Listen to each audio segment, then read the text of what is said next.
Lakukanlah sholawat karena engkau memang terpaut cintamu akan kerinduan kepada Nabi. Jangan karena mobil disolawatin gitu.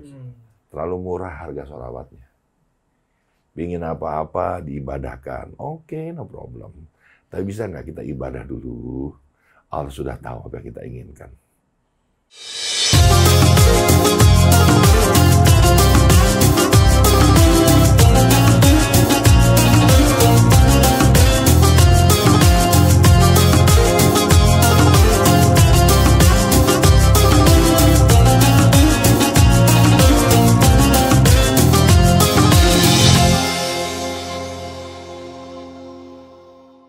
Bismillahirrahmanirrahim.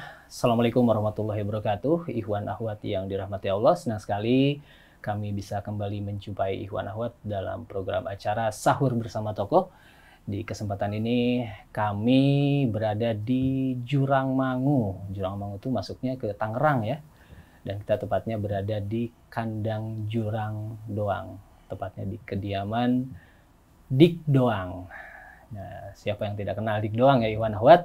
Alhamdulillah kami berkesempatan untuk bersilaturahim kembali setelah kalau nggak salah 4 tahun atau 5 tahun lalu ya. Kita silaturahim dan baru sekarang kita silaturahim lagi. Bertemu dengan Dik Doang, kita sapa terlebih dahulu. Assalamualaikum warahmatullahi wabarakatuh Bang Dik. Waalaikumsalam warahmatullahi wabarakatuh. Sehat yang? Kabar baik dan? Alhamdulillah wa syukurillah. Gimana puasa lancar? Alhamdulillah seger lancar. mukanya nih. Kayaknya buka siang hari terus. Iya. Teman-teman juga mudah-mudahan puasanya ya dijabah oleh Allah segala hajatnya ya. Amin amin. Dan sehat terus semuanya.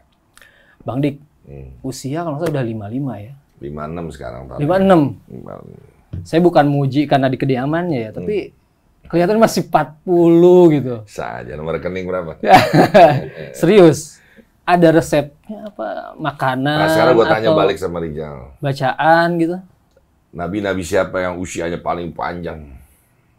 Nabi... Di hadapan Allah.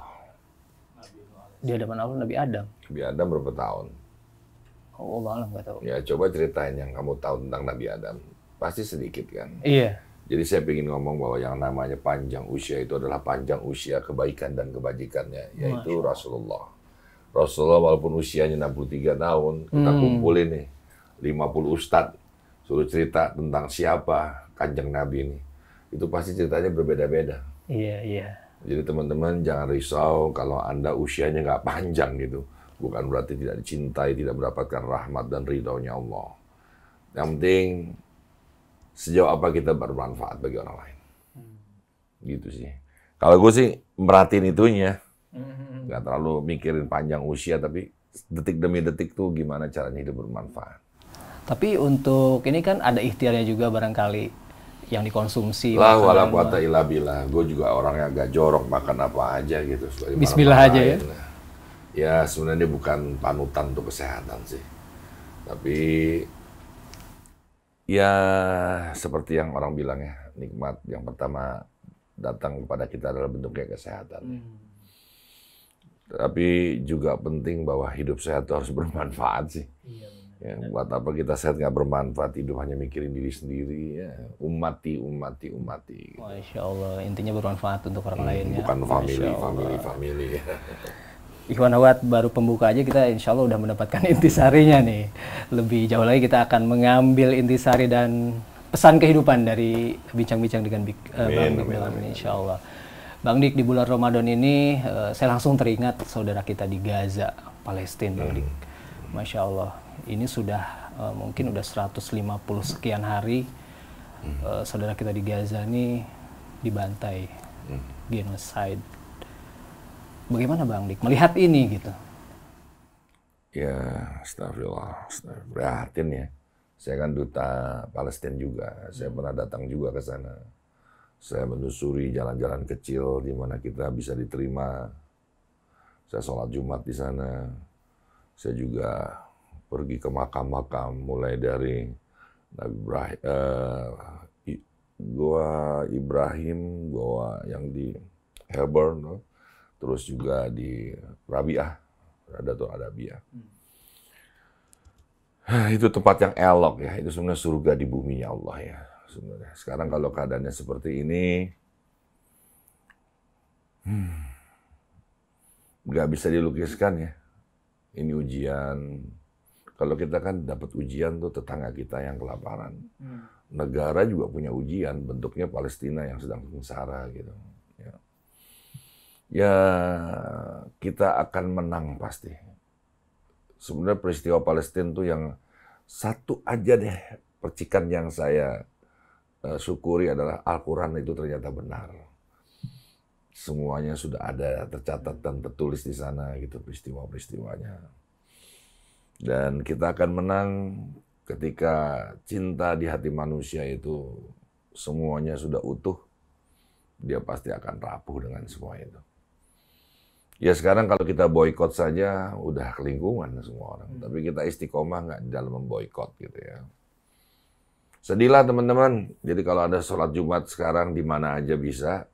Kalau di sana pemerintahnya tidak memperbolehkan sholat Jumat, semuanya sholat Jumatnya bareng-bareng di Aqsa. Biar kelihatan penuh, banyak orang, sehingga Israel melihat Palestina itu masih ada. Gitu. Makanya berbondong-bondonglah kita pergi ke masjid. Gitu. Karena gini juga, ada pelajaran bahwa ketika Israel menyerang itu, dia melihat kondisi sholat subuhnya dulu orang-orang Palestina di masjid. Ketika masjidnya besar tapi hanya 3 baris, itu tandanya kita lemah. Jadi kalau kita mohon izin, ini cuma analogi aja. Kalau kita ingin membantai kampung yang menjadi perperangan musuh kita itu, kita lihat aja tempat ibadahnya. Kalau tempat ibadahnya kosong, udah pasti itu kampung lemah. Ini hikmah ya, ini hikmah. Kita pasti cinta Palestina, udah nggak mungkin dipungkiri. Satu pemimpin terluka, yang lain ikut terluka. Kalau nggak terluka, dipertanyakan siapa diri kita. Muslim kita kan saat ini di dunia kurang lebih 2 miliar nih Bang Dik. Tapi seolah tidak punya kekuatan di saat saudara kita dibantai. Bagaimana dengan ukhuwah muslimin kita di dunia ini seperti apa Bang Dik melihat? Ya musuh Islam sendiri sebenarnya bukan orang lain tapi diri kita sendiri. Dan mereka tahu betul bagaimana cara merapuhkan Islam dengan ya tadi ya. Gimana sih? Saya menangkapnya kita tarik balik dulu ya. Ketika Amerika diserang oleh Jepang di Pearl Harbor. Karena sebenarnya Amerika sudah tahu gitu. Bakal diserang tapi dibiarkan aja. Lalu dunia melihat itu sebagai sebuah penyerangan. Lalu bom atom dikirim. Selesai. Hiroshima dan Nagasaki. Terus Islam pertumbuhannya 7-9% di Amerika kala itu. 11 September dibuatlah skenario. Udah tahu sebenarnya. Nah sekarang tiba-tiba ada hari gini gitu, ada terbang pakai gantole, wah disaksikan. 7 Oktober ya. Itu kalau bagi orang-orang yang mengerti ini lagi sandiwara nih. Setelah ini pasti dimusnahkan Palestina. Jadi hari gini orang terbang pakai gantole, pakai parasit, bunuh diri itu sebenarnya. Lalu siapa mereka? Nah kita harus cerdas lah. Buat apa kita bikin gorong-gorong kalau akhirnya nyerangnya dari atas gitu ya. Ini blueprint dunia untuk menghancurkan Islam. Saya bukan ahlinya politik, tapi saya harus mengamati saudara-saudara saya yang di Palestina. Jadi ini sudah direkayasa, emang bikin dimusnahkan saja.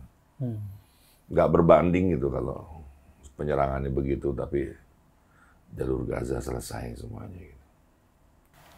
Insya Allah doa terbaik untuk saudara-saudara kita di Gaza ya. Amin. Bang, Insya Allah. Mari kita ke Indonesia nih, tadi diawali dengan yang jauh dulu, meskipun jauh, kita kan tetap dekat dengan saudara kita di sana. Semua muaranya bukan jarak lagi, tapi rasa. Betul. Ya. Kamu begitu tidak ada kecintaan, jarak dekat juga males. Masya Allah. Tapi di Palestina, jaraknya jauh, tapi cinta itu seperti tidak ada batasan. Iya. Kembali ke Indonesia, Bang. Kalau di Indonesia bagaimana ukhuwah saat ini? Akhir-akhir ini kita juga mendengar ya ada sedikit berita yang tidak kita inginkan ya, kayak pembubaran pengajian, kayak gitu, ada kesalahpahaman di antara sesama kaum muslimin gitu dengan alasan Toleransi padahal itu mungkin bisa dilihat intoleran. Bagaimana kita melihat di Indonesia, Bang Dik, mengenai ukhuwah? Saat ini ada banyak berita-berita yang mungkin tidak enak didengar untuk kaum muslimin sendiri. Seolah-olah ukhuwah di dalam negeri sendiri tidak sekuat sebelumnya gitu. Ada pembubaran pengajian, ya mungkin ada kesalahpahaman di sana. Ya, aku mulai perbedaan. melihatnya dari diriku sendirilah. Mungkin kelihatannya tubuh jasadku itu sudah dewasa, tapi tubuh rohani aku masih anak-anak. Terlalu banyak orang-orang atau kelompok-kelompok yang belum dewasa cara berpikirnya gitu. Beda pemahaman aja sampai berselisih, ya kan? Beda pandangan seperti ada permusuhan gitu. Yang satu itu kan Allah jelas-jelas ya. Allah tuh tiada banding, tiada terukur, tiada tara, tiada terbilang. Tapi kalau soal pendapat itu pasti ada 2, 3, 4 dan seterusnya. Terus kenapa kita harus ribut dengan perbedaan gitu? Orang bilang tuh perbedaan itu adalah anugerah. Perbedaan itu Al-Khaliq yang maha pencipta itu dia maha kaya. Dan ya kita kalau melihat ada omongan, kita harus teliti dulu gitu. Kuping kan diciptakan 2, kiri dan kanan. Nggak terima kuping kiri, terus kuping kanan diabaikan. Dewasa lah. Aku rasa Islam itu sudah punya cara lah. Sudah punya cara. Inna a'tayna kal kausar fasholli li rabbika wanhar inna sanaka wal abtar. Artinya yang paling terakhir, siapa yang membencimu, dialah yang terputus. Terus kita ngapain ngurusin orang yang membenci kita, memusuhi kita, menghina kita. Dan kita pun harus tahu bahwa kita ini seorang hamba. Pertanyaannya, kapan seorang hamba merayakan hari raya di hadapan Tuhannya? Saat penderitaan itu datang padamu. Jadi saat kita menderita karena hinaan, cacian, bully, ya, sesungguhnya Allah begitu dekat tanpa jarak dengan kita. Kita jangan curhat kepada orang lain. Jadi sia-sia segala ujiannya. Tapi kalau kita mampu menikahi penderitaan itu, hinaan itu dengan benih ikhlas, maka yang terakhir adalah kebahagiaan. Gitu. Baik, jadi tetap mengutamakan ukhuwah ya, tadi Masya Allah. Iya, itu yang paling ditakutin di dalam percaturan dunia Islam kalau menyatu. Gitu.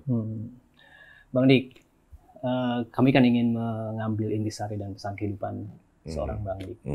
Kita tahu Bang Dik kan istilahnya kalau uang sudah dapat, ketenaran kita tahu Masya Allah luar biasa gitu ya, sudah dapat semua. Ya, terus? Dan beberapa akhir ini sempat viral satu video Jet Li yang dia menyatakan uang itu bisa memberikan kesenangan sementara, nama atau ketenaran pun bisa memberikan kesenangan sementara. Dia melakukannya di Cina, begitu tenar, mendapatkan uang yang luar biasa, tapi dia masih kurang. Akhirnya menembus Hollywood, bisa dapat juga dengan kerja kerasnya. Mendapatkan uang sama dengan aktor-aktor Hollywood. Tapi ketika dia melihat orang-orang yang cuman telepon sana, telepon sini, jual saham, dia bisa mendapatkan uang yang lebih banyak, dia merasa kurang lagi gitu. Nah, Bang Dik juga melihat seperti ini, seperti apa? Karena Bang Dik juga merasakan seperti itu dan melewati itu semua. Iya. Sekarang di usia yang lebih matang, maksudnya tampak lebih cerah, bahagia gitu dengan kehidupan. Ya, aku pikir itu temanya mencari bahagia ya. Mencari bahagia. Bahagia itu persepsi sih. Tapi sederhananya, apa yang kau miliki, kamu bisa menikmatinya. Jangan-jangan sahabat Rasil, bahagia itu sebuah kata yang tercipta dari Yang Maha Pencipta, disengaja untuk kita tertipu daya mencari bahagia, lalu lupa mencari sumber yang memberikan kebahagiaan. Bahagia itu sebenarnya tidak disuruh kita mencari bahagia di dalam kitab Al-Quran. Ya. Bahagia itu saya temukan ketika ada penjabarannya di Al-Hikam mungkin, Ali Al-Mudin ya. Bahagia itu adalah kondisi spiritual seorang hamba. Dia belajar ilmu marifat. Dia mengenali dirinya, dia mengenali Tuhannya. Lalu Tuhannya singgah di hatinya dia. Jadi dalam peristiwa apapun yang dia jalani, suka atau duka, dia melihat wajah Allah pada peristiwa itu. Jadi dia tidak pernah terluka karena dia sudah tidak bisa membedakan mana bahagia, mana derita. Bagi dia dua-duanya sama aja. Orang yang dia lihat Allah. Jangankan pada soal kasus. Saat engkau bersyukur, sebaiknya udah naik kelas. Jangan saat kau bersyukur minta ditambah. Tapi saat kita bersyukur, baiknya kita mampu melihat wajah Allah ketika kita bersyukur. Itu udah cukup sebenarnya. Karena kalau ditambah kita nggak siap kan repot. Ya. Allah tuh al-alim yang maha berpengetahuan. Dia tahu lah. Nggak diminta pun dia tahu lah. Tapi apakah kita sudah lengkap di dalam istighfar kita, di dalam zikir kita, di dalam sholawat kita, di dalam rasa syukur kita menjalani takdir, qada dan qadar itu. Itu penting. Baik, kalau Bang Dik melihat kan ini sekarang usia 40, 50, itu sesuai dengan pendengar hasil. Pendengar hasil kebanyakan usianya senior nih Bang Dik. Nah, halo senior. Halo senior. Banyak yang bilang usia 40-50 itu usia tidak produktif, Bang Dik. Tapi ada yang bilang juga sebetulnya bisa produktif karena usia-usia seperti itu, usia matang itu sudah punya pengalaman, wisdom, experience. Iya, iya. Jadi mindset. Kalau Bang Dik di usia seperti ini tetap produktif seperti apa? Sahabat gini lah. Aku ngajinya masih dangkal nih, tapi coba mengingatkan batin. Barang siapa orang usianya sudah 40, dia masih mengejar uang. Sampai mati dia ngejar uang. Pasti itu, nggak mungkin nggak. Jadi taklukkanlah dunia. Taklukkan ya, bukan tinggalkannya. Kita masih berpijak di bumi ini, nggak mungkin kita melayang. Di usia 40 ini, taklukkanlah dunia. Barang siapa yang sudah menaklukkan di usia 40, maka seisi bumi ini akan ngikut kepada kita. Analoginya kita berperang nih, merebutkan pulau. Kalau kita menang, jangankan kelapa yang menggantung, berisi air. Mata air yang ada di tanah itu juga akan menjadi milik kita dan mengabdi pada kita. 40 ini usia yang dibahas di dalam kitab. Rasulullah menikah dengan Siti Khadijah. Usianya 40 ketika Siti Khadijah sudah memastikan tidak ingin menikah lagi ketika dua suaminya gugur. 40 ini adalah usia di mana Rasulullah diangkat menjadi Rasul. Ya, kalau Nabi mah sudah dari kapan tahu ya. Bahkan di punggung seorang pendeta, di punggung pamannya Abu Thalib, seorang pendeta Bukhairah, mengatakan ada cahaya kenabian. Berarti dia Nabi dari dulu, ya kan? Tapi kalau Rasul itu baru diangkat usia 40. Isa berpuasa 40 hari di gurun. Bayangin 40 hari. Kita tuh 3 hari aja nggak minum lepek-lepek. Ya, kalau makan masih oke, 15 hari. Sampai dianggap dia Tuhan. Karena dia kuat 40 hari. Di Siddhartha Gautama juga begitu. Di bawah pohon Bodhi. Taurat sempurna juga 40. Nah. Terus orang boleh menyebutnya the life begin at 40. Hidup tuh setelah 40 tahun. Rahman, Rahim, Malik, Kudus, Salam, Mumin, Mu'amin, Aji, Jabar, Mutakabir, Al-Liga, Bali. Yang ke-40 itu nama Allah Al-Hasib yang maha menghitung. Apa hikmahnya? Berhitunglah kawan.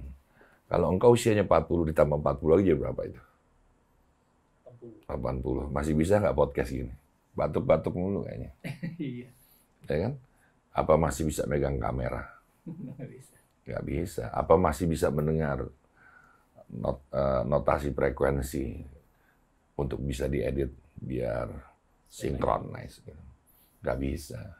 Jadi usia 40 ini, jadi teman-teman saya mau ngomong gini loh, 20 tahun tuh hajar tuh dunia sampai 40. Nah, 40 itu pasti dunia akan takluk di kaki kita gitu. Dengan si izin Allah, la wala quwata illa billah. Saya begitu, Waktu usia 36, lagi top-topnya di stasiun TV, saya mengundurkan diri untuk menyiapkan usia di 40. Kalau nggak mungkin bisa bertahan sampai sekarang. Iya, itu juga jadi pertanyaan kita. Justru, tanda kutip ya, hijrahnya tuh Bang Dik sedang naik daun gitu, sedang di atasnya. Kebanyakan kan lagi turun, lagi sepi job, orang hijrah gitu. Iya, aku dikontrak tuh miliar dulu. Masya Allah. Cuma kebahagiaan tuh letaknya bukan di kontrak ya. Bismillah bersama Allah, kamu akan melihat jauh lebih dari kata bahagia lah. Iya, iya, iya. Wah, luar biasa. Ini tempat, teman-teman, saya butuh kasih tahu 3 kali 5 lah. Kecil buat badan sebesar saya. Kalau hujan di kandang jurang doang, masuk semua di sini. Namanya bunker. Saya bukan berkecil hati, bukan tidak bersyukur.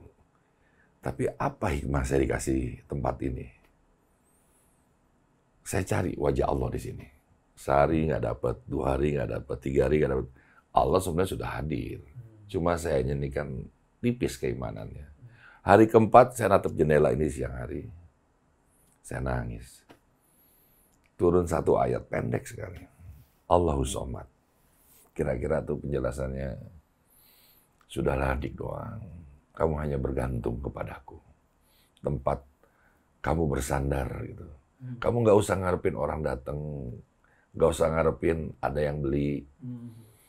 Nggak usah ngarepin segala harap. Kecuali Allah adalah tempat bergantung dan berharap. Nangis saya. Lalu ruangan ini saya pelan-pelan saya tata. Jadilah bunker. Ya, bunker itu artinya tahu. Bang kerja bang, itu jangan tidur dulu, ikhtiar. Jadilah ini tempatnya. Allah Somad. Allah Somad. Allah itu esa satu-satunya dalam kehidupan. Aku tuh nggak akan ngapa-ngapain kalau belum mampu melihat wajah Allah. Tanda kutip ya, bukan ada hidung dan wajah ya. Kalau Allah nggak hadir, jadi kehadirannya jam 10 malam, aku bawa minuman dingin. Manis. Di tempat ini? Iya. Dingin, manis. Dan aku nggak boleh kan minum terlalu banyak manis-manis. Mengingat usia. Ternyata tuh air tumpah. Allah tuh sering hadir dalam peristiwa-peristiwa seperti itu dalam kehidupan. Cuma kita nggak ngeh. Ini contoh ya. Ada sepasang suami istri ribut. Ributnya ribut berat. Lalu suaminya berangkat subuh. Sepaginya pagi lah. Nggak pakai izin, dia naik motor Vespa langsung meluncur, tiba-tiba ban meledak. Sekilo udah lebih, dia balik lagi kan, semua belum pada buka, ngaso disangka maling ya. Dia dorong sampai rumah, kira-kira nih jalan, capek nggak dia? Capek lah. Lo tau Vespa kan, berarti kayak apa? Kalau orang udah capek, lelah, yang dicari apa? Minum, karena itu keluarga lagi berantakan, galon sana sini nggak terisi, ya kan, kosong melompong, dia cari minuman juga, minumannya habis, cuma ada 1 susu, ya di dalam kemasan, dia nggak hiraukan lagi, anaknya dia ambil aja, dia minum gulak, terus dia muntahin, dimuntahin tuh. Dimuntahin. Di situ Allah hadir. Kalau dia nggak balik lagi, 3 anaknya bangun, udah pasti ngambil susu itu, mati 3-tiganya. Keracunan. Itulah cara Allah hadir. Emang Allah hadir dengan tangan kaki. Begitu tuh sudah. Iqra bismi rabbikal ladzi khalaq. Baca tanda-tanda itu. Allah tuh hadir. Bukan, kebetulan gue ketabrak. Ini nggak kena. Allah bukan maha kebetulan, maha kebenaran. Iya, jadi penting sahabat bagi saya harus melihat wajah Allah dulu, tanda kutip. Kalau Allah nggak hadir di tempat itu, nggak bergerak saya. Ngapain umur udah 56, saya masih punya keinginan, dan keinginan itu ternyata bukan keinginan Allah. Saya percuma umur segini punya keinginan, Allah punya kehendak yang maha berkehendak. Ibarat kali atau got, Allah tuh punya 7 samudra, habis aja oleh kehendak dia. Itu kan hikmahnya kenapa laut terbelah oleh Nabi Musa. Kalau kau sudah menjadi kehendaknya, laut pun terbelah. Gitu. Itu dongeng apa sungguhan? Kalau Anda anggap dongeng, ya sudah. Tapi saya menganggap itu, saya yakin. Itu keimanan. Iya. Masya Allah Bang Dik. Ya, Bang Dik, Masya Allah intisarinya ya. Sebenarnya sederhana, kita sering dengar. Iya. Allahus Somad tuh sering dengar, dan sholat itu menjadi ayat di surat favorit kita. Kalau belum, Allahus Somad menjadi panutan. Masya Allah. Kerja di Rasil, ngarepin gaji. Gue rasa lama kayaknya. Nggak dapat apa-apa. Bukan saya menghinakan teman-teman. Rasil itu adalah jalan keridhaan Allah. Amin, insya Allah. Kalau sudah karyawannya mendapatkan keridhaan, apalagi? Ya sudah, buka usaha, namanya berdagang. Nanti orang-orang Rasil, pegawainya itu akan diberikan oleh Allah setelah ridhonya, jalan ikhtiarnya diterima sebagai Al-Rojak, yang maha memberi rezeki. Allah melimpahkannya. Jadi kalau orang Rasil, audioman, kameramen, reporter, nggak ada usahanya, segitu aja. Jadi apa saran saya? Bikin keseimbangan. Ini udah bener, jangan keluar dari Rasil. Baik, insya Allah Bang dikuatkan. Iya, jual korma ya. Iya. Nih Iwan Ahwat, di ruangan ini ada beberapa trofi, award, Panasonic Award, yang kita sama-sama tahu waktu itu, ya mungkin 20 tahun lalu ya Bang Dik, mungkin ya? Ini 2001, 2002, udah 5 tahun. Wah, lebih ya. 23 tahunan nih Panasonic Award. Kalau nggak salah ini penghargaan pembawa acara olahraga ya, Bang? Iya, betul. 5 kali berturut-turut kalau nggak salah. Iya, ke Eropa, ke Asia, ke Eropa lagi, di tempat-tempat yang terbaik. Bukan hanya saya, teman-teman saya juga mendapatkan itu. Tapi ini yang lebih ini saya mau ini juga dari tadi ngelihat ini nih. Ada ini apa? berhala, ini berhala. Obor Olimpiade ya. Ini obor Olimpiade 2008. Ini bukan sembarang orang yang bisa. Jam 8, tanggal 8 di negara paling besar di dunia. Saya membawa ini di 2 etape karena 1 etape itu nggak ada orangnya. Saya nyanyi lagu Indonesia Raya sampai tamat. Nangis saya air mata nih. Siapa yang lihat? Ya Basir. Allah yang maha melihat. Jangankan Indonesia juga nggak tahu lah saya ngangkat ini. Jangankan dirimu, Indonesia juga nggak tahu. Saya menang apa? Nggak ada menangnya. Saya nggak mendulang medali apapun. Tapi ternyata gagasan terbesar dari Beijing 2008 Olimpiadanya adalah temanya bukan hanya Indonesia tapi dunia ya. Telah kehilangan anak-anak muda yang hidupnya mau mendedikasikan untuk hidup orang lain gitu. Semua kan anak muda ya egois, belum cita-citanya dapet. Nah aku dimikirin orang-orang banyak gitu.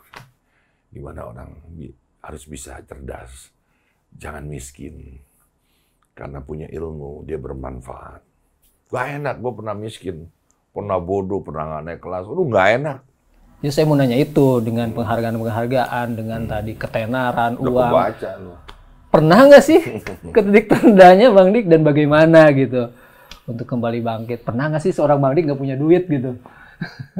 Tahun 2021, 1 Maret 2021 uang saya tinggal 950.000. Saya ulang nih ya. Iya, 1 Maret itu kan 2021 saat pandemi, uang saya tinggal 950.000. 2021. Saya ketawa loh. Saya ketawa, ya Allah. Kira-kira gini ya. Mohon izin teman-teman, saya nggak menerjemahkan dialektika ini untuk apapun kecuali ini menerjemahkan dengan mudah. Allah, saya ini ingin jadi kekasihmu. Engkau maha kaya. Kenapa aku dimiskinkan? Pokoknya saya ingin bikin kafe. Saya nggak punya tanah untuk parkiran. Saya nggak mau mikirin, ya Allah. Tugas saya bukan mikirin parkiran, tapi beribadah kepadamu. Apa hebatnya engkau kalau saya harus mikirin parkiran? Kayaknya Allah menjawab begini deh, gitu dong Dik doang. Ajak ngobrol, saya yang maha ada. Bahkan sebelum kau ada, aku sudah ada. Bahkan sebelum kata ada, aku sudah ada. Oke beres, kata Allah gitu. Sekarang saya punya tempat viral banget. Udah bertahun-tahun itu viral. Udah hampir 3 tahun viral. Apa tuh tempatnya? Namanya Rumah Goa. Go to Rumah Goa. Double M. Unik. Unik teman-teman. Saya nggak benar-benar nggak punya parkiran, bukan berarti pingin berantakan hidupnya. Saya udah serahin kepada Allah aja. Saya bilang, ini sekarang lo orang beriman nih ya, beriman. Sholat ya, bertakwalah. Kumpul, kita bisnis yuk. Apa yang diomongin? Bisnis apa? Lokasinya strategis nggak? Modalnya dari mana? Dari kita berempat ini nggak ada yang nanya gini. Kita bisnis yuk. Bismillah. Baru bisnis apa? Jadi sebenarnya teman-teman, kalau mau ngapain, rahasianya adalah Bismillah. Bismillah tuh intinya bersama dengan Dia, gitu. Bersama dengan Allah. Udah kelar. Gimana sih kita ngaku beriman begitu ngomong bisnis, ngomongnya modal. Allahnya di mana? Iya. Aku tahu bisnis itu butuh modal. Kalau nggak punya modal harus ulet. Kalau nggak ada keuletan, ya kita harus jujur. Saya paham itu. Soal branding saya juga tahu itu. Tapi semuanya omong kosong. Kalau Allah sudah berkehendak, tukang kopi di pinggir jalan, di gang, naruh mobil di kejauhan, mau apa kita? Mau apa? Gitu. Masya Allah. Jangan lupakan itunya. Minimal kalau itu nggak laku, kamu juga nggak akan mati, nggak akan sengsara, nggak bahagia. Ya teman-teman beruntung kalau sudah pernah ke rumah goa. Ya, itu ujungnya kampung, tempat orang maksiat, tempat orang nyimeng, nyobain narkoba, terus bunuh diri. Ya sekarang jadi tempat yang apa? Dari sini masih dekat, jaraknya dekat. Ya? Mungkin nanti kita bisa silaturahim sana ya. Ya kalau dari sini kamu boleh cobain makanan itu. Wah itu amazing. Saya tuh nggak punya apa-apa, bikin dari rongsokan aja. dari tabung mesin cuci. Karena saya jatuh terpuruk di situ. Saya nggak ingin balas omongan orang. Ya saya merintil-merintilin kawat gitu, taruh. Jatuh gimana sekarang jadinya? Unik kata orang. Iya, beda kalau seniman. Semua jadi nyeni gitu. Jadi enak dilihat. Jadi teman-teman estetikanya luar biasa. Teman-teman mesti paham dulu bahwa itu dibangun bukan untuk kafe. Untuk saya tinggal dengan segala. Oh, kita wajib ke sana ya di sini ya. Wah, harus diambil tuh gambarnya. Siap, kita ke sana. Enggak, di sana juga saya lagi nunggu tapis Quran nih. Tapis Quran. Oh, ada santri sana. Ada santri lagi mau datang dari Lampung. Apalagi ada santri, kita main ke sana insyaallah. Suruh ngaji aja dari sana. Jadi HP saya kan lagi dihack. Saya belum punya nomor. Saya justru kedatangan orang-orang ajaib-ajaib tuh. Padahal nomor dihack. Iya, tunanetra, ada tunarungu, tunadaksa. Ya sekarang penghabis Quran. Nah, Bang Dik barusan nyebut tunanetra, tunarungu yang istimewa-istimewa ini.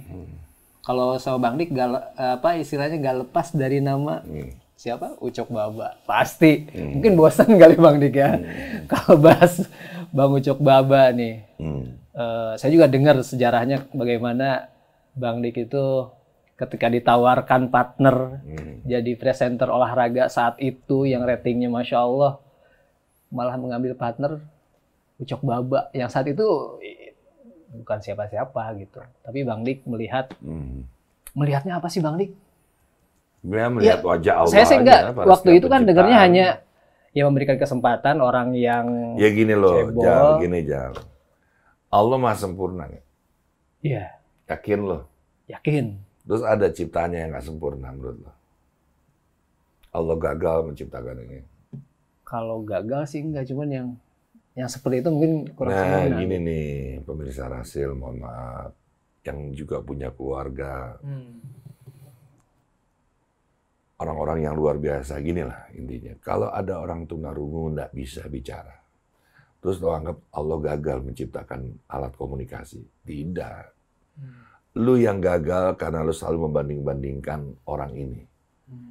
Ternyata lu ajak ngomong, dia dengan bahasa tubuhnya. Dia seperti ada teman, seperti ada kakak, seperti ada saudara, dia tidak merasa sendiri. Nanti lu mati, itu alat bicara lo tuh nggak bisa lo ngomong sama Allah. Nggak mungkin. Dari mana lo punya penjelasan bahwa lo akan bisa ngomong. Tapi orang-orang yang nggak bisa berbicara di dunia, saat akhirat ini sudah diambang di hadapan kita, dia tuh yang ngomong nanti. Tuh si Rijal, Allah yang selalu mengajak saya berbicara. Jadi siapa mereka? Mereka itu juru bicaranya Allah semua. Sekarang ada orang bisa melihat dengan kasat mata. Dia mengagumi keindahan alam semesta. Tapi ada orang menderita atau tidak sempurna. Lo yang ngomongin Ucok kan? Lo nggak sadar apa yang lo pandang. Tandanya lo lebih miskin daripada orang buta. Karena lo tidak mampu melihat penderitaan orang lain ada di hadapan lo. Lah, Ucok sudah menjadi juru bicara gua sekarang di dunia baru nih. Gue sekarang udah ngasih siaran, dia ngomong di mana-mana, ya kan? Iya. Di podcast ini. Gue aja belum pernah ke podcastnya. Berarti kan dia jauh lebih terkenal. Iya. Waktu gue bersama Ucok bukan siapa-siapa. Lalu saya dinobatin piala ini sebagai kesungguhan gitu. Bukan Ucok nggak sungguh-sungguh, tapi sekarang Ucok mengangkat saya. Maaf, pendek, tapi bisa mengangkat saya gitu. Masya Allah, ya. Ya itu dia. Jadi sekali-kali jangan pernah bilang lah ciptaan Allah nggak sempurna. Andanya yang kurang kurikulum untuk belajar tentang perbedaan-perbedaan. Jadi siapa yang butuh sekolah? Kita, bukan anak-anak kita yang punya kekurangan. Gitu. Itu orang-orang luar biasa. Cuma kita tidak tahu aja. Rahasia di balik rahasianya itu. Masya Allah. Banyak hikmah ya. Saya juga beberapa kali tuh nonton orang yang paling berjasa dalam kehidupan, Bang Ucok di podcast. Harusnya kalau ngeliat Ucok tuh harus. Dia iya, bisa punya ingatan yang saya juga lupa sebenarnya gitu. Memang dia sesuatu lah. Cuma orang belum pernah melihat bahwa dia adalah sesuatu gitu. Sesuatu. Saya butuh sesuatu gitu. Masya Allah. Allahu Akbar ya. Ini ngomong-ngomong, kameramen boleh nanya nggak? Boleh banget. Boleh ya. Boleh banget, tadi katanya pada nanya sih. Bilang silakan aja, ntar kalau mau nanya Audio langsung man, aja. boleh ya. Ini audio man. Nanti Bang kameranya Agus di dan ini aja. Biar nggak kaku gitu. Iya, makanya asik aja sama Bang Dik mah. Bang Dik ini kan namanya panjang banget, Bang Dik. Saya baca di Wikipedia terus terang aja.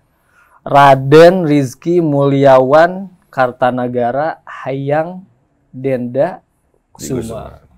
Ini kan Masya Allah darah biru ini. Darah biru, kenapa jadi Dik doang gitu, pendek banget. Memang, apa istilahnya, sengaja disembunyiin, atau gimana Bang Dik? Ya, dari SMP nama Dik doang udah ada ya. Dari karya-karya lagu saya sudah ada tulisan Dik doang. Terkenal atau tidak terkenal, bedanya tipis sih buat saya. Kalau dikenal tuh ya berkah ya. Iya. Tapi kalau terkenal itu anugerah ya. Yang penting terkenal atau tidak terkenal itu mau kameramen, mau audioman, mau reporter itu nggak penting buat saya. Yang paling penting tuh kamu nyampe kepada Allah gitu.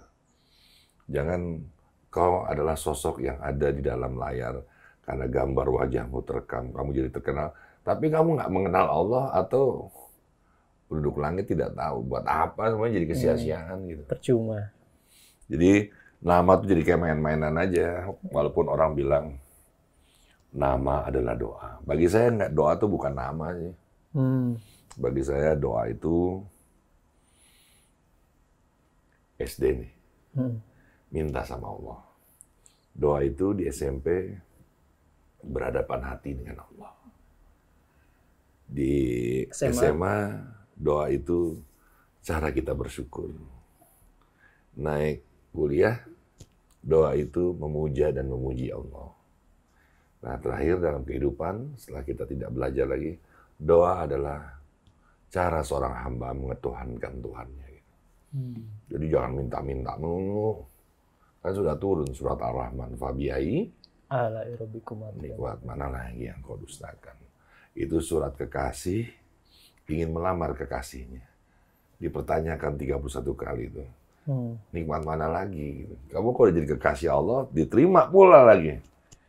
Ya udah, dia kan maha kaya, nggak mungkin kamu dimiskinkan sebagai kekasihnya. Itu penting. Masya Allah. Sering denger lah di Rasil begini-begini ya. Beda intisarinya nih dari seorang Bang Dik, Masya Allah. Bang Dik, usia 56, ya usia cukup matang lah ya. Meskipun tadi ada yang bilang tidak produktif, ternyata Bang Dik masih produktif. Tadi menjelaskan bagaimana Nabi di usia 40, bagaimana Khadijah di usia 40. Masya Allah. Nah Bang Dik, masih ada apa ya istilahnya goal atau target yang masih ingin diraih Bang Dik? Kalau udah ngeliat gini, pertanyaan itu pasti akan hadir ya. Apalagi gitu ya. Keinginanku tidak lagi memiliki keinginan. Jangan kau pikir itu bukanlah keinginan. Untuk tidak berkeinginan itu juga keinginan. Lalu aku berdoa, ya Allah, perjalankanlah aku sebagai kendaraanmu. Dan hidup itu kan berat ya, harus diperjuangkan ya. Iya. Itu bersama Allah segala sesuatunya menjadi ringan. Kamu pasti ketawa-ketawa. Senda gurau hidupnya udah sisanya. Sekarang kamu mau apa? Ya, jangan banyak keinginan, jadi beban. Sekarang misalkan ya, saya mau bikin segitiga, gitu ya. Wah nih kayak orang Yahudi gitu kan ya. Bintang David gitu. Tapi Allah tahu jawabannya. Dikasihlah saya jendela-jendela, lalu ada motif bekas. Tuh kamu lihat sendiri, nanti diambil lah. Tempat kita ngaji di situ. Saya pingin ada tempat kajian kayak wisata ya. Nggak usah pakai motif-motif Arab gitu. Motif-motif kita juga bisa gitu ya. Outdoor lagi. Outdoor. Terus sudah, jangan baca Al-Fatihah buat melarang-larang hujan turun. Al-Fatihah itu kan surat cinta yang dikirim dari Yang Maha Pencinta untuk yang dicintanya saja. Jadi jangan sampai kita kajian mikirin, ntar hujan turun. Kayaknya ribet banget hidupnya gitu. Al-Quran itu, Al-Fatihah itu kan mahar membuka pintu kalbu. Jadi kalau lagi ngaji, nggak ada atapnya, lihat hujan nggak nih, hujan nggak nih. Kayaknya Allah tuh ada di atas itu kayaknya. Ya. Padahal penduduk langit kalau bisa ngeliat kita semua ya. Iya. Dan Al-Fatihah itu adalah samudra ilahi tanpa batas. Begitu luasnya. Tapi begitu engkau baca surat itu, seperti jembatan tanpa jarak gitu. Allah sudah tahu hambanya pingin apa, pingin kajiannya. Iya. Terus kalau kajiannya harus hujan, terus kenapa gitu? Yang kita selamatkan paling naik gitu kan ya. Tubuh ini biar basah. Karena setiap air yang menetes, yang membasahi tubuh kita, akan menjadi saksi. Kelak juga akan menjadi kristal yang indah, yang kelak akan menerangi kubur kita yang gelap ya. Santai aja lah. Air kan lambang cinta yang terbesar. Untuk bumi ini planet lain tidak diberikan. Jadi, sholat, iya kamu sholat. Tapi terasa tidak sholat. Dari mana kau melihatnya? Masih banyak kekhawatiran. Saya bingung kalau ada orang sholat, tapi khawatir hidupnya besok makan apa, apa yang dikerjakan. Sehingga kamu melupakan hari ini nikmat syukur di mana ketika memikirkan terlalu jauh. Jangan berpikir kayak orang-orang lah kita nih. Ya, orang harus kayak Ciputra, Asing, Ahmad Gobel. Gak usah lah. Sembilan naga. Surga tuh sudah ada di dunia ini, sudah ada. Ya, surga yang nanti tuh oleh misal Allah yang memilikinya. Tapi di dunia ini sudah ada surga, namanya surga Ma'rifat. Ketika engkau bangun tengah malam, mampu khusyuk, sudahlah, surga itu masing-masing lah. Ya, surga itu ada di hati kita. Seneng deh, pokoknya seneng. Kamu akan susah aku ngungkapin itu semuanya. Kalau bisa diungkapin mungkin bukan surga ya. Iya, Bang Dik udah merasakan kenikmatan itu, tapi saya pernah nih dimimpiin ya. Surga yang aku rasakan dalam mimpi. Surga itu kayak udara yang teratur, tidak ada panas, tidak lembab, tidak juga mendinginkan, tapi sejuk gitu. Lalu ada ikan berenang di hadapan saya, tapi juga ada kancil meloncat gitu. Dan semuanya bisa kita sentuh. Terus batu-batu di dindingnya, semua yang dicari itu batu-batu yang indah. Berlian, permata itu tinggal. Mungkin itu sebagai penerangnya kali ya. Jadi kayaknya kalau gambarannya itu kayak ada di dalam laut Atlantis, yang dibalik bumi yang tadinya menggunung, ada pepohonan. Sekarang itu habis semuanya seperti Nabi Nuh. Nah, sekarang kita menikmati yang di laut, tapi bukan di laut ya. Kan ini biar kita sama-sama bisa menggambarkan indah banget. Indah banget kita tinggal sentuh begini tanpa harus melukai, menyakiti. Indah surga itu. Bang Dik sudah merasakan ya lewat mimpi indahnya surga. Kiamat dunia juga saya pernah dimimpi. Itu yang 2004 ada di tsunami. Itu salah satu mimpi saya udah dikasih tahu itu. Tahun 97 saya udah mimpi bahwa nanti kita tidak akan bisa berlari. Karena air akan mengejar kita di mana aja dan kita tidak akan bisa berdiri, berpijak di bumi ini karena meleleh saking panasnya.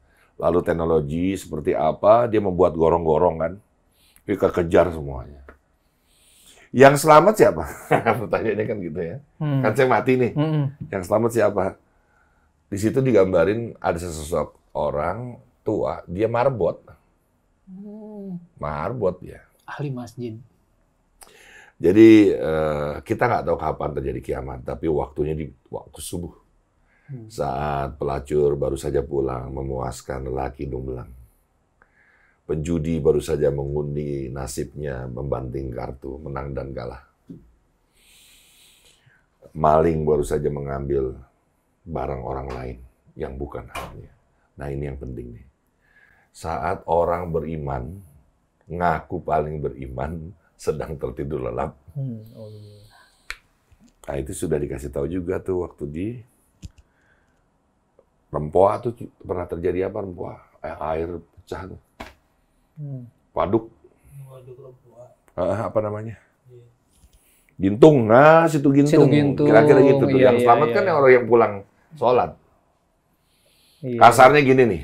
Karena saya sudah melihat itu, saya ngomong sama guru saya, Buya Razi Yasim. Buya, kalau begini caranya, saya nggak inginlah mati saat terjadi kiamat. Lebih baik saya dimatiin sebelum kiamat. Gitu kan?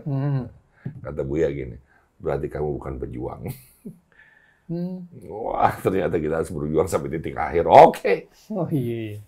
Jadi jihad ya. Al-mujahidu man jahada nafsahu fi ta'at Allah azza wa jalla. Siapa yang sekarang berjihad di jalan Allah? Dia yang melawan nafsunya, egonya, amarahnya, dendamnya. Bukan orang yang turun ke jalan, megang pedang, menang perang. Itu jihad kecil yang dilakukan sekarang kerdil. Ya kelihatan saya bukan bela siapa-siapa ya. Begitu kelihatan kita berperang sama Israel, habis Palestina, saya nggak ikhlas lah. Saya bela partai apa, saya nggak bela, saya bela Palestina. Kalau begini hasilnya saya nggak senang gitu loh. Ngerti ya? Iya. Maksudnya ya? Banyak lah. Di sini kan ada paslon 1, paslon 2, paslon 3, ada partai ini, partai ini, begitu kan ya? Iya. Saya nggak bela itu, saya akan bela orang yang mengurus negeri ini gitu aja. Saya berterima kasih sama semuanya paslon gitu. Yeah. Saya tidak berpolitik, bukan berarti nggak ngerti politik. Baik. Tadi Bang Dik mengenai kekhawatiran ya. Bang Dik itu sudah nggak ada kekhawatiran. Tapi di zaman seperti ini tentunya yang, mohon maaf, mungkin imannya belum sekuat itu, ya kekhawatiran untuk masa depan. Contoh kecil lah, kekhawatiran mengenai bahan pokok yang gimana nanti naik. Harga beras ini sekarang, Masya Allah gitu, udah 17-18 ribu. Gimana anak kita, pendidikan kita, masa depan kita, kekhawatiran masa depan. Kemudian penyesalan masa lalu yang Masya Allah gitu, masa lalu yang disesalkan sedemikian. Ya udah, saya pertanyakan kepada para pemirsa. Pemirsa sholat, puasa, sedekah, haji umroh. Oke, sudah bersadat pastinya. Tapi masih khawatir. Sholat tapi masih khawatir. Saya pertanyakan seluruh ibadah-ibadah yang kamu lakukan itu. Berserahlah kepada Allah. Iman itu yang tadi Rijal bilang, mengiyakan secara hati, mengucapkan secara lisan, dan benar-benar melakukan secara perbuatan. Ya, kalau kita mengucap tapi hatinya masih was-was, aku rasa sikap kita malah memperburuk keadaan. Ikhlas. Ikhlas itu menerima apa adanya tanpa mengeluarkan kata-kata atau sikap yang justru memperburuk keadaan. Ikhlas itu adalah kendaraan ruh spiritual kita yang kelak akan meninggi membumbung di dalam kedalaman di mana Allah bersinggah sana memiliki ridho. Pastikan nih, apapun yang kita lakukan, berangkatlah dengan benih ikhlas. Nanti akan dijemput oleh ridhonya Allah. Penjemputan ini akan buka satu pintu gerbang yang namanya keberkahan. Jadi ciri-ciri orang yang hidupnya berkah, ya, itu berangkat pasti dengan keikhlasan. Dan ikhlas itu letakkan di depan, bukan di belakang peristiwa. Jangan penyesalan di akhir peristiwa. Dan ikhlas itu adalah buih di lautan yang tidak lagi memerlukan pantai. Artinya orang-orang ikhlas itu sudah bisa deteksi. Orangnya tidak ingin dipuja-puji. Dia tidak ingin dipilih oleh manusia gitu. Tidak jauh lah dari itu. Dia hanya bicara tentang kebenaran. Itu pun masih versinya dia. Jangan-jangan itu pembenaran. Ikhlas itu kunci di dalam genggaman. Kalau kamu sudah ikhlas dimanapun kamu berdiri dan berpijak, pasti itu surga. Ikhlas itu seperti seorang ibu yang sudah tidak makan 3 hari. Bibirnya keluh, tangannya menggigil. Tubuhnya tidak lagi punya kekuatan. Lalu ada memberikan donat. Tahu donat ya? Iya. Dikasih lalu digemetar mengambilnya. Ketika mau makan, anaknya bangun. Bu, ngao. Lalu dia memberikan pinggiran donatnya itu. Dan dia memakan lubangnya. Ikhlas itu pasti dibalik apa yang dilakukannya. Allah akan membayarnya dengan mahal. Tapi tolong please saat kau ikhlas, lakukanlah itu, jangan ada ambisi di depannya. Lakukanlah sholawat karena engkau memang terpaut cintamu akan kerinduan kepada Nabi. Jangan karena mobil disolawatin. Gitu. Terlalu murah harga sholawatnya. Ingin apa-apa diibadahkan. Oke, no problem. Tapi bisa nggak kita ibadah dulu? Allah sudah tahu apa yang kita inginkan. Ya ikhlas itu semakin diomongin semakin tidak ikhlasnya. Cukup ikhlaskan aja ya dengan masa depan. Ikhlas itu head to head dengan Allah. Kita tidak bisa mencampuri urusan orang lain untuk ikhlas dong, terima nomor 2, nggak bisa. Nggak bisa. Itu urusan dia dengan Allah. Tidak ada malaikat satupun diutus oleh Allah untuk turun ke bumi ini untuk mencatat keikhlasan hambanya. Nggak ada. Langsung Allah. Nggak ada. Malaikat siapa? Iya. Ini perbuatan baik dan buruk. Ya kan? Munkar dan nakir. Tapi kalau keikhlasan tuh langsung sama Allah. Iya. Makanya begitu masuk kantor atau masuk rumah nih, Assalamualaikum, Waalaikumsalam. Baca surat Al-Ikhlas. Apa yang terjadi semuanya sudah kamu ikhlaskan. Mau keset miring, mau cucian main buang aja sehingga nggak kering-kering, santai semuanya begitu. Mau beras berapapun, mau bensin berapapun, ikhlas aja insya Allah ya. Karena boleh jadi memang kita bukan berarti tidak mikirkan orang lain. Iya. Ini memang Allah sang pengadil yang mengadili ketidakadilan. Jika engkau tidak menemui keadilan di dunia ini. Jadi kalau engkau terkena masalah ini, mungkin kau satu-satunya yang tidak terkena imbasnya gitu. Karena kau orang yang sudah dipilah dan dipilih. Karena selalu mengikhlaskan dan hadirlah wajah Allah dalam sikap ikhlasnya. Gimana kaitannya dengan kalau kita memperbaiki urusan akhirat, Allah akan memperbaiki juga urusan dunia kita. Ini terkait juga nggak, Bang? Ya, aku rasa penting ya menyadari bahwa kita ini bukan siapa-siapa ya. Dik doang bisa begini, apa karena Dik doang hebat anak IKJ? Bukan. La wala quwata illa billah. Allah yang menghendaki ini. Tapi pertanyaannya, gimana caranya kita menjadi kehendak Allah? Kan penting. Rasulullah jelas mi'raj. Dia teladan kita. Kalau dia teladan kita, harusnya kita juga bisa mi'raj. Tapi tidak mi'raj yang seperti dia. tentu seukuran kita. Gimana caranya? Biar kita bisa mirang. Ya ibadah kita harus baik, sempurnakan. Nanti kalau ibadah kita baik, Allah kan jatuh cinta.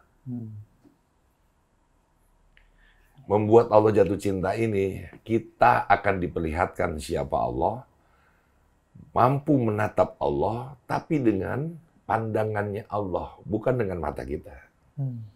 Kita bisa mendengar suara syahdu, tapi bukan dengan telinga kita, tapi telinga Allah sendiri kita dipinjamkan. Jadi sihirnya itu kadang-kadang kita tidak bisa mengungkapkan apa-apa. Karena kita hanya dipinjamkan saja, sebagaimana hidupnya adalah amanah, titipan. Bukan kita bisa melihat seperti ada cowok ganteng dan perempuan cantik, tidak. Terasa kehadirannya. Masya Allah. Penting itu. Nampaknya kita sudah diberikan kode sama kameramen Bang Dik, masih banyak yang ingin diperbincangkan sebetulnya nanti.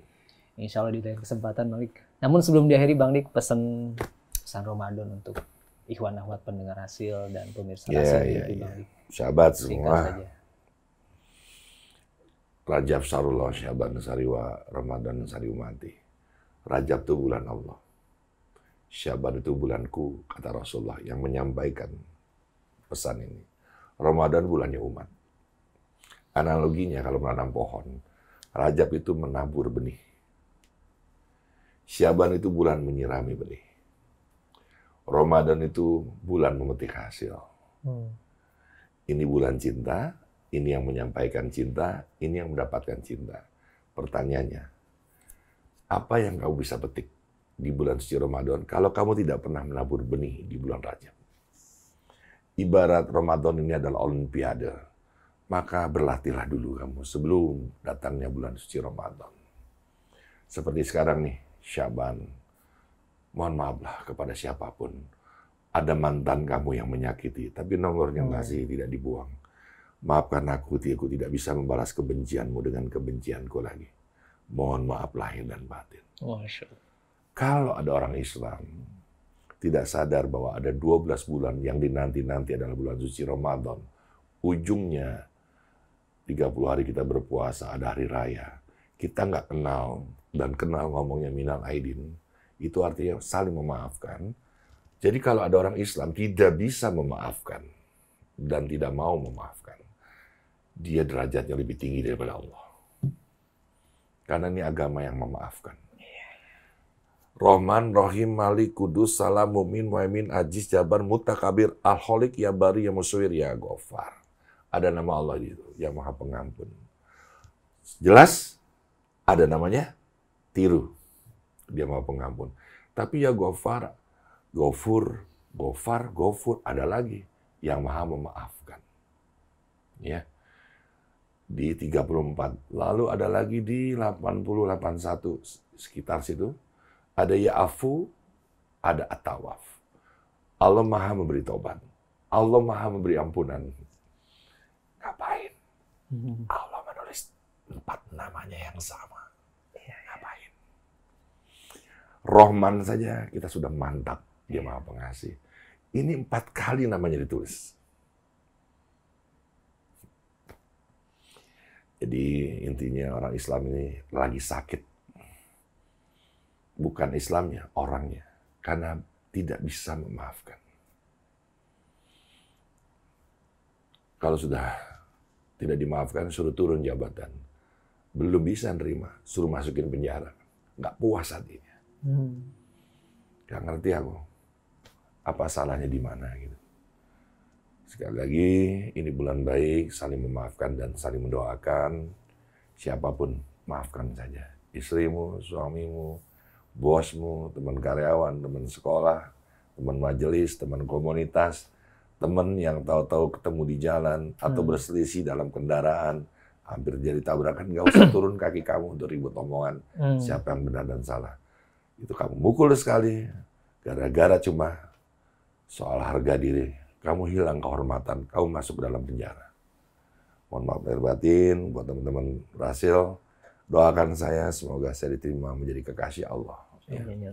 Thank you, Jang. Thank you semua seluruh kru nih. Mudah-mudahan kamu mendapatkan surga yang terbaik di pangkuannya Allah. Amin, amin, amin, amin ya rabbal alamin. Wabillahi taufiq. Wassalamualaikum warahmatullahi wabarakatuh. Waalaikumsalam warahmatullahi wabarakatuh. Terima kasih banyak Bang Dik. Jazakallahu khairan atas bincang-bincangnya. Masya Allah, sangat inspiratif sekali Ikhwan Akhwat, dan insya Allah kita bisa memetik intisari dan pesan kehidupan dari bincang-bincang ringan kita dengan Bang Dik di kesempatan ini. Bang Dik, sekali lagi terima kasih. Aku yang makasih atas waktu dan tempatnya. Kami diizinkan silaturahim ke kandang. Aku yang terima kasih. Dan di ruangan bunker yang spesial ini kita baru kayaknya pertama kali kita dikasih kesempatannya di ruangan ini. Main aja ke sini kalau ada karya-karya, pingin dipromosiin, kita ada waktunya kita berangkat. Insya Allah. Dan ini terbuka juga buat ini ya, pendengar jamaah yang mau silaturahim ke sini ya. Yang nggak boleh di sini adalah pindah agama. Tuh, yang nggak boleh itu pindah agama. Silaturahim ke sini berkunjung dipersilakan. Ada kajian-kajian juga ya, Mandi? Ya, ada Buya Razi di sini karena Buya ada Razi, pengajian buat perempuan juga. Ada sholawatan juga, ada zikiran. Masya Allah. Wajib ke sini Ikhwan Akhwat. Banyak hikmah. Masya Allah. Anak-anak kecil juga insya Allah ke sini betah. Saya juga lihat, wah Masya Allah saya mau bawa anak. Apapun agamanya datang aja ke sini. Gitu. Baik Ikhwan Akhwat. Demikianlah bincang-bincang kita dengan Dik Doang di kesempatan ini. Insya Allah banyak hikmah yang bisa kita petik, banyak ibroh, banyak pelajaran. Insya Allah kita bertemu kembali di kesempatan yang sama. Insya Allah. Kita akhiri dengan baca doa kepada majlis. Subhanakallahumma wa bihamdika asyhadu an la ilaha illa anta astaghfiruka wa atubu ilaik. Wassalamualaikum warahmatullahi wabarakatuh. Waalaikumsalam warahmatullahi wabarakatuh.